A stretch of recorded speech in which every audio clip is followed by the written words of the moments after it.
In 3, 2, 1. Hello, Degens! Welcome to Degenerate Takes the Masters edition. I, of course, am the Brofict one, AJ, and with me, as always, is the man with the numbers, the sportsbook whisperer, the college basketball guru, Mr. Noah Engelbretts. And Noah, I gotta ask you, how the hell you doing today on this Masters Tuesday? I'm great. I'm not gonna lie. I rewatched the national championship yesterday. Nice. Had to soak it in fully while we weren't calling it. Mm-hmm. It was a good game. It was a good game. Great game. Could have been a little bit better for a national championship game. Neither team, upon rewatching it, neither team played spectacularly well. But I did enjoy the game still. I enjoyed it. And you know what? We're 2 days away from the Masters? 2 days away from probably the greatest golf event in the world, the Masters. Live on CBS this weekend, Thursday and Friday coverage, I believe, being on PGA Live from Augusta National Course. I mean, Noah, now before we get into any golf or anything, you and I golf every once in a while and everything. And I mean, I'm not going to say I'm Tiger Woods or Justin Thomas or anything like that because I'm not. I lose about five boxes of balls a hole. But with that being said, That's impressive. That's impressive. Isn't it though? Five boxes a hole. You know what? I'm going to change that to 5 boxes a round. But still, I think 5 boxes is pretty impressive. Yeah, even in a round, that's. But regardless of that, we go golfing not because we're good at it. We go because we enjoy playing. We enjoy hanging out with the boys, or some people having a beer, having 2 beers, having 7 beers, and just having a good time on the course. And you really just appreciate the beauty of it. And that's one thing about Augusta. Yes. I mean, don't get me wrong. If you're playing the Tucson holes down at U of A, I mean, you're not going to see a lot of beauty down there. But when we're talking golf, I think of the beauty of some of these holes.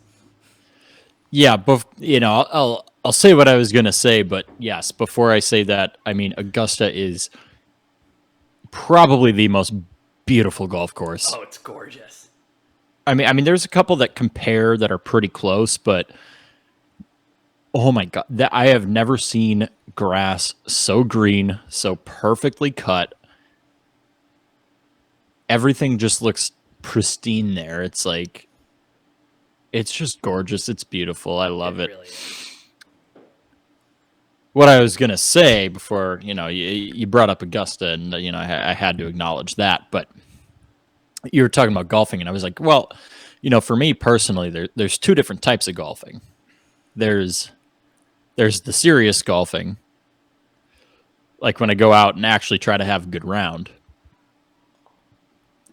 And then I'm going to put back 8 to 12 beers and, I'm going to put back 8 to 12 beers and see where this round takes me. So those are the, it depends on my mood. It depends on who I'm golfing with. But yeah, I have 2 different styles of golf. It's, actually playing and trying to do well versus, just kind of getting hammered and hitting the ball. Hey, fair enough. And, maybe that's why I've never had a good round of golf in my life because I've never played a serious hole.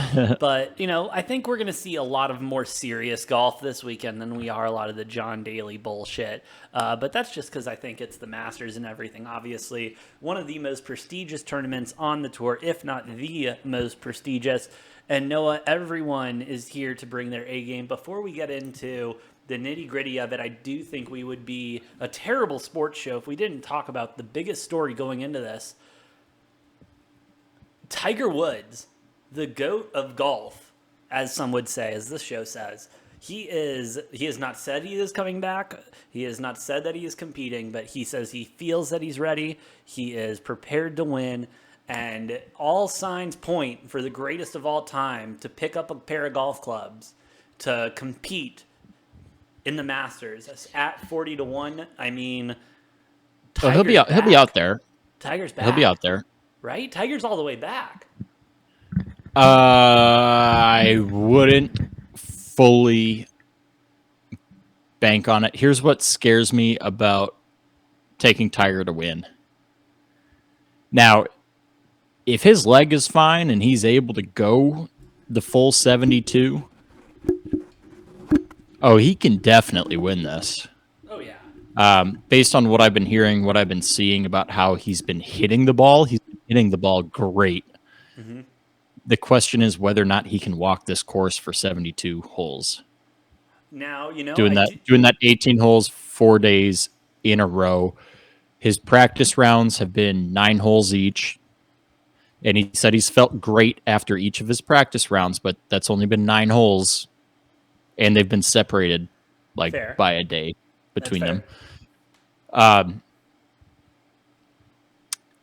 mean, the severity of his injury, it's an amazing feat that he's even going to be out there. And I would be absolutely... He hasn't completely closed the door on the fact that he won't be out there. But, I mean, I think at this point, it's pretty clear he's going to at least be out there Thursday. And let's not forget that a lot of these rumors for him competing this weekend started last week when he arrived in Augusta with Justin Thomas and his son and played a full 18 holes, walking the course and everything like that. And that was last Thursday. And so now seeing him, he was on the course Sunday, on the course Monday, on the course. Was not on the course today. I believe they were rained out, right? No, I think he played another 9 today. Well, hey, if he's on the course 3 days in a row, played a full 18 on Thursday, I mean, don't get me wrong, this injury is unbelievable and everything, but I don't see anything that points to Tiger not being back. He's one of the greatest competitors in the history of sports. He's got that gene. I mean, I think it's really the only thing that's going to keep Tiger off of this course on Thursday is going to be them doctors saying, bro, you can't do it. I mean, I disagree with that take. I don't think doctors have anything to do with it. I think it's entirely how Tiger feels personally. Like, if he's in too much pain... Now, I could see him pushing it if he's near the lead. Oh, absolutely. And that. But, here's the thing. If he gets to any point in this tournament where he's 5-6 strokes off the lead... he might just say, you know what, my leg's killing me too much. I can't do this. And he might step away, is kind of what I'm thinking. Okay. However, if he's within 2 or 3 strokes, I think no matter how much that leg is hurting him, I think he will keep playing. Because this is Tiger Woods we're talking about. I mean, he's an ultimate competitor. So... it's all going to come down to whether or not he has a good round Thursday and if he has a good round on Friday. Because if he has a good round Thursday and a good round Friday, I mean, the possibilities are endless. But I think if he, if he goes out Thursday and he's 3-4 over, shoots a 76, he might come back out for Friday. And then if he did, if he shoots over par again on Friday, well, he might miss the cut Yeah. Well, I don't know. It's the Masters. Like, the cut's usually at... Well, if he does that, he'll miss. But, usually Masters cuts at... One of the only tournaments we ever see where the cut is usually over par. Yeah. It's usually, 2, 3, 4 over par is typically where that cut ends up being. So typically, yeah, because it's just such a difficult course. I mean, it's an incredibly difficult course there at Augusta. Such a beautiful course and such a difficult course. I hope to just, at some point in my life, have the opportunity to play that course. I don't know that I will, but you got to be pretty rich, famous, or very, very good at golf to play that course. And right now, we are neither of the three. So let's work on getting rich and famous, because I think that'll come before we get really good at golf, Noah. Well, I don't know. I feel like if I put in enough hours... golf might come easier. Hey, fair enough. But Noah, we've talked enough about Tiger. We bullshitted enough. Let's get into what people are here for. And that is our degenerate picks for the Masters weekend. Obviously, one of the best weekends in golf. If you haven't started betting on it, this is the time to get into it, because this is when all the stars come out to play. Now, Noah, in a tournament like this, you have outrights, you have day 1, day 2, day 3 winners and stuff like that. Margin of victory, 4 shots or more, playoff, all that fun stuff. Let's just stick to the basics. Let's stick to our overalls. Who we have as like our safeties, who we think is really going to win it all, and then a nice deep underdog, you know? Yeah, that works out pretty well for me because most of the bets I have taken have been to finish top 10. Because you know what? If all works out in the universe, I will hit all of my bets on those top 10 picks. I have 9 guys that I've picked, 5 that are, what would be considered some of the more like favorites, and 4 guys who are a little bit underdogs. I don't know what you've got, AJ. I've been putting in some good action here. I do have a couple top 5 and winner bets here on some of the ones that I feel a little bit more confident on No, yeah, that I've I'm with floated. you. I'm with you. I've got like a couple top 10s. I don't really fuck around with the top 5 because at that point I just take individual winners. I have more sprinkled on outright winners than I do anything else. But no, let's get into your top 10. Who do you think's going to top 10 in this one that you do not have winning outright?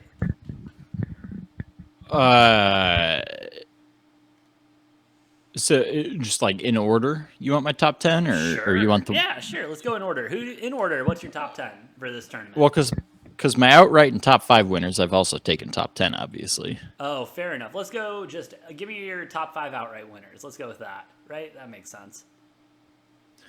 So you want my top You know 5 what? favorite No. Let's to go win. with your overall favorite, your mid pack favorite, and then your ultimate underdog. Let's just keep it simple. 3 picks.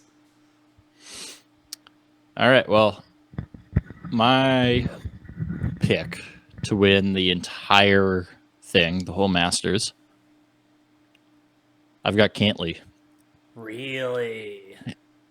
Played tremendous down the stretch late last year. He's been off to a pretty good start this year. Yeah, I mean Cantley I think he's at plus 800. Yeah. Yeah, he's my he's my pick to win. I also, I love the fact that he's at plus 225, top 10. I'm hammering that. That's a you got to hammer that one. And then, after that, I probably the 2 guys I like the best after that are Scottie Scheffler, who's just been playing the best golf out of anybody in the world lately. And he's plus 150, top 10. Scottie Scheffler is. And then I also really, really like Colin Morikawa, plus 200, top 10. I like Colin Morikawa a lot to a top 10. He's a solid top 10. I like that one a lot. My number one, sorry, go ahead. I was just going to say, I don't know how you can bet against Scottie Scheffler at plus odds to finish top 10. No, I don't understand it either. And honestly, I think mean, that's a responsible bet right there, I think.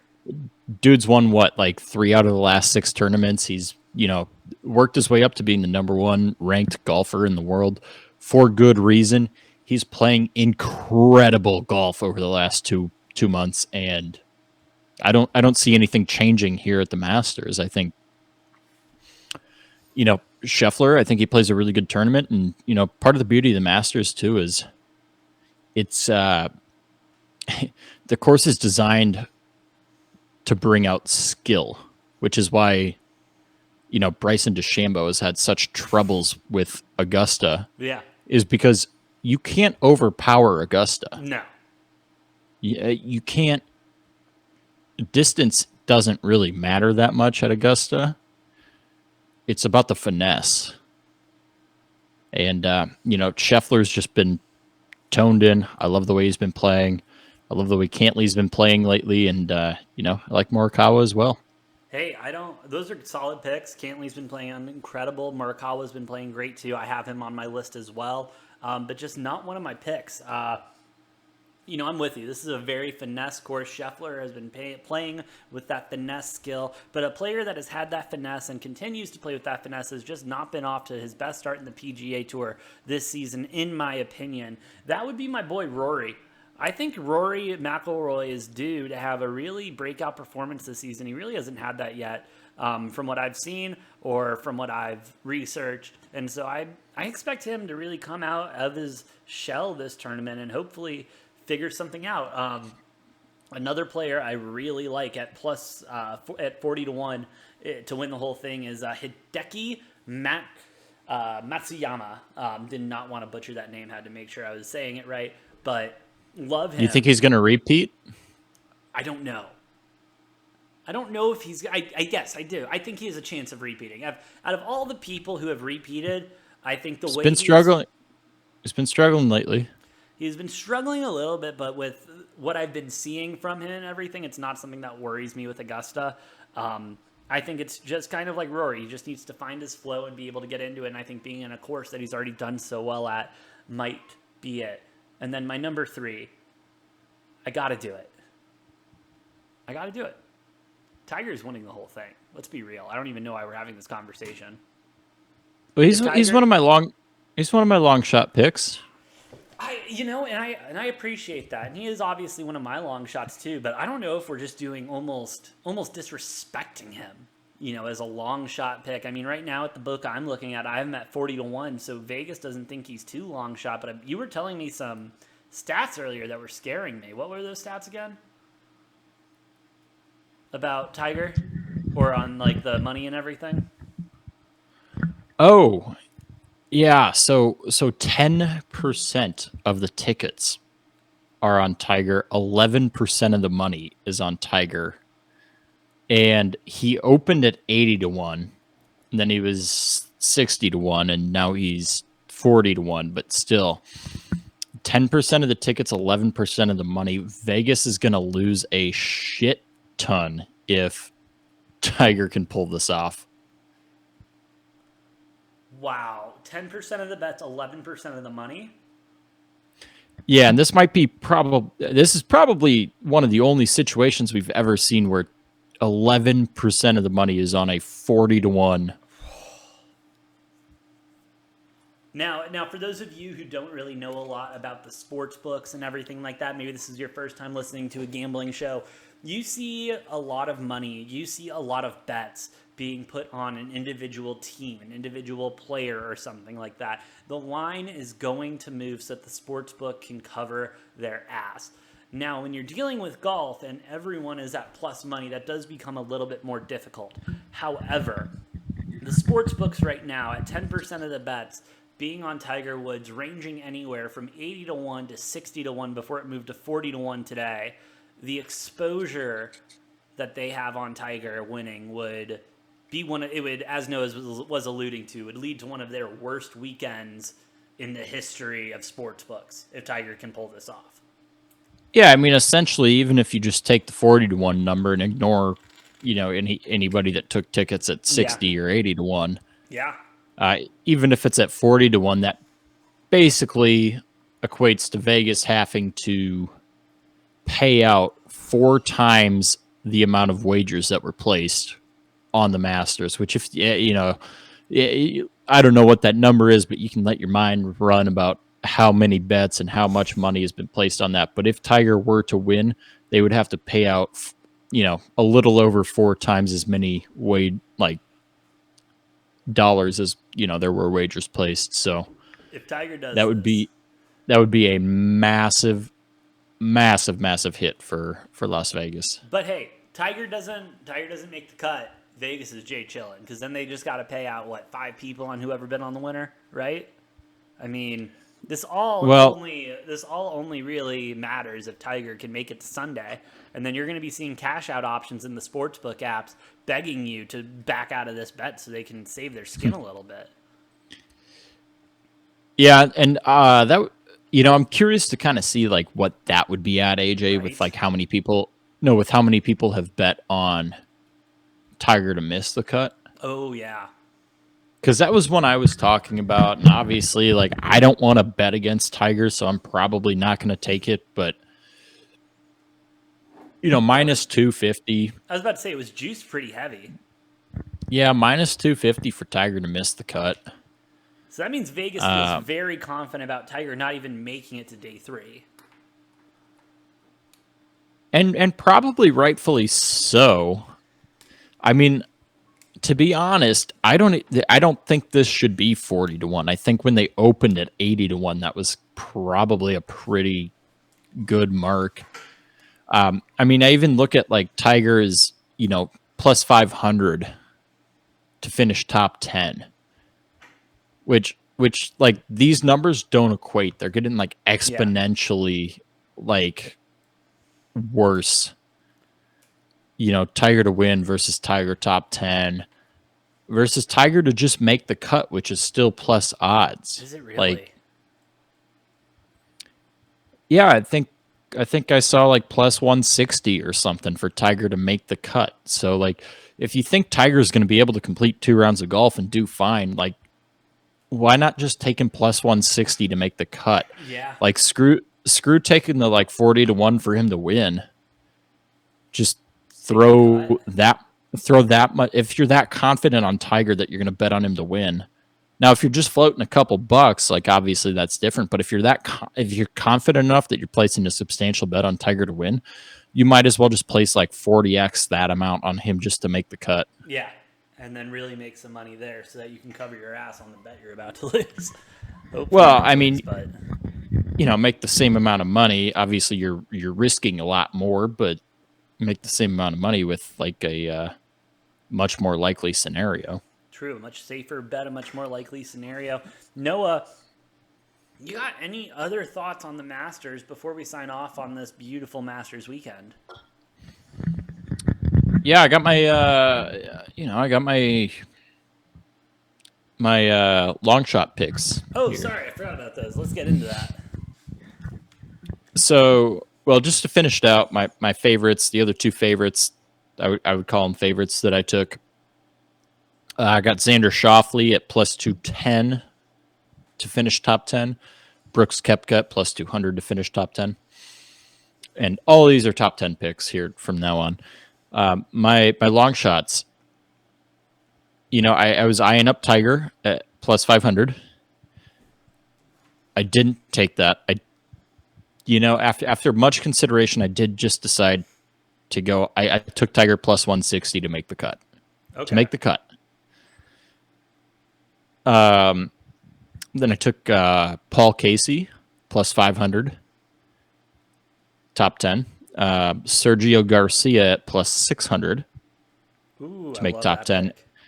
And then Louis Oosthuizen at plus 375 to finish top 10. Going with the South African there. Jeez. Not bad. I love his name. I love his name too much. Louis Oosthuizen. Louis Oosthuizen. Also a great golfer. The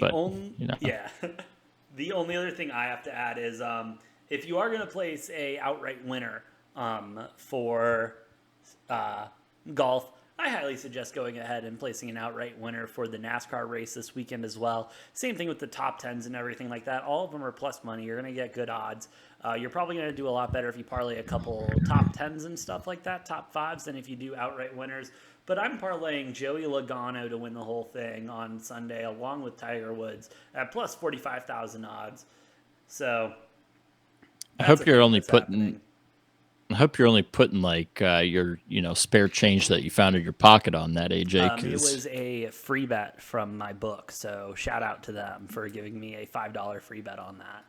So well, that'll pay out handsomely if that hits. Hey, 2,500, so I'll take that.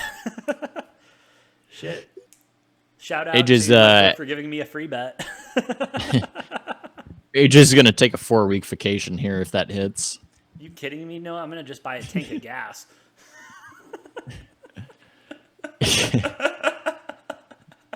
At this point, yeah. At this point, fuck.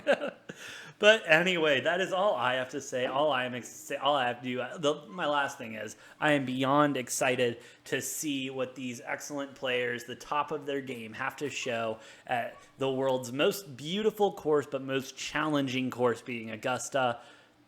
It's going to be a good weekend, Noah. Any last thoughts for the Degens? Yeah, I'm just very excited to watch some golf here. Suns up 5 on the Lakers right now. Just want to point that out. If they hold on, they can eliminate LeBron and his geriatric Lakers from the playoff contention. That's weird. I thought they were eliminated like the first day they signed Westbrook. Not mathematically. Oh, that was just when we eliminated them. Oh, my bad. I gotta remember our sports talk from actual math. Yeah. They got a. I will say it's fitting because Chris Paul, one of the guys they were going after, obviously like DeMar, Russell Westbrook, and Chris Paul. Chris Paul obviously refusing to. He just was like, no, I don't want to go to Lakers. I like what's going on in Phoenix. Though. The first time the trade got blocked. Remember that? Well, yeah, I mean, ultimately, Chris Paul was the one who was like, no, I want to stay in Phoenix here. I like what we have going on here. And then the Lakers could have had DeMar as a free agent instead of trading away all their shooters for Westbrook. So I just think it's funny though. It's very bottom line. It's very fitting if Chris Paul is the one to lead the charge to eliminate them from the playoffs because Noah, I couldn't agree with that more. I cannot agree more that I am beyond excited for the Masters. Masters leading off coverage tomorrow with the par 3 challenge on ESPN. For some reason, they were getting very excited about that. I can't wait to watch it because I have nothing else to do. Well, you don't want to win the par 3 because nobody has ever won the Masters after winning the par 3 tournament. Good to know. So if you see someone win the par 3, take them not to make the cut. Well, I didn't say that much. I didn't say people missed the cut after winning the par 3. I was saying nobody has won the Masters after winning the par 3. Fair enough, Noah. But anyway, Masters start on Thursday. We will be excited. Follow us on Degenerate at Degen Takes on Twitter for all updates and everything on that. Any live bets or anything like that. And when we will be live next time, sometime next week. But until then, place your bets, stay degenerate, and we'll see you next time on Degenerate Takes. And we're clear.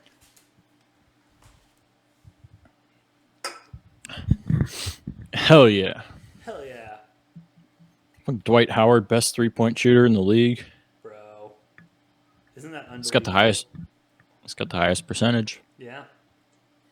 Among people who have attempted 10 or more. Gotta love those little caveats. Oh, man. I love how the Suns don't even need to win, but they just still keep winning. Dude, it's I was talking to one of the guys, the sports writer I was telling you about. He's now doing freelance work. He's now doing freelance work for the Suns, and he was just put out an article literally about the killer mentality that the Suns have. They don't need to win any, to your point, they don't need to win any more games, but they're going to keep winning. Bro, that's all as they want to. That's all fucking Monty. That's why he should have won Coach of the Year last year. That's why he's going to win this year, is because it's it's no days off. That's Monty's whole thing. When guys are injured, obviously, they sit. But other than that, it's no player on the Suns ever sits. Nobody takes a rest day. Yeah. Yeah, and it's a next man up mentality too, and it's tough defense. It's play the whole bench. Monty is.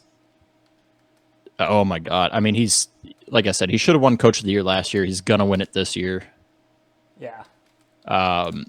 And deservedly so. What do you think about the possibility? What do you think about the possibility if LeBron decides he wants to come to Phoenix?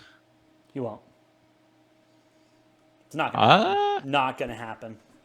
If he leaves the Lakers, I mean, I see him leaving. Well, he's not going to leave the Lakers because Frank Vogel's leaving, and so he's going to get his next buddy in there. He won't come. He will not come to Phoenix. I promise you that. He will not come to Phoenix. He won't fit. He won't fit. Uh, I I don't think it's a very like high possibility, but I mean, if you put LeBron, like, because you wouldn't have to give. Obviously, Chris Paul and Booker are going nowhere. Aiton's probably not a part of that. Maybe. I mean, you'd have to give away Bridges, who's probably going to win Defensive Player of the Year, and probably Crowder and some other guys. But if you, if you have a year on DA's contract, don't we? We don't need to max sign him until next season, right? Or is this no, his I know. contract year? No. What I'm saying though is like if for even for 1 year, if you ended up like if you're looking at a lineup of Chris Paul, Devin Booker, LeBron, and Ayton, oh my God, that would be they might. I mean, if you had that lineup, obviously the bench depth would take a big hit Yes. from that. But if you had that lineup and they could stay healthy, I mean, they'd challenge the Warriors for that record for most wins in a season. Like, I don't see that team lose. Like, if you have those four in your starting lineup on the court, and obviously Ayton's not like the greatest center in the league, but he's pretty damn good. But just, oh man, I don't even know what that would like. That would be insane. Chris Paul, Devin Booker, and LeBron would just be like the Suns wouldn't fucking lose a game. No, they would never lose a game ever. That would be insane. Except for when LeBron gets injured and like, you know, has to sit out for a little bit. Yeah. I don't know. It's one of those things. I cool to don't talk think he'll about. come to. Never. I don't think he'll come to Phoenix. No, because I don't think the Suns would want that. No. Because they'd have to give up so much to get LeBron They'd in a have to trade. give up so much, and they would have to. They'd have to change he's still everything. They'd have to change everything. Because when you bring LeBron Like I said- in, you're not playing basketball anymore. You're running LeBron's system.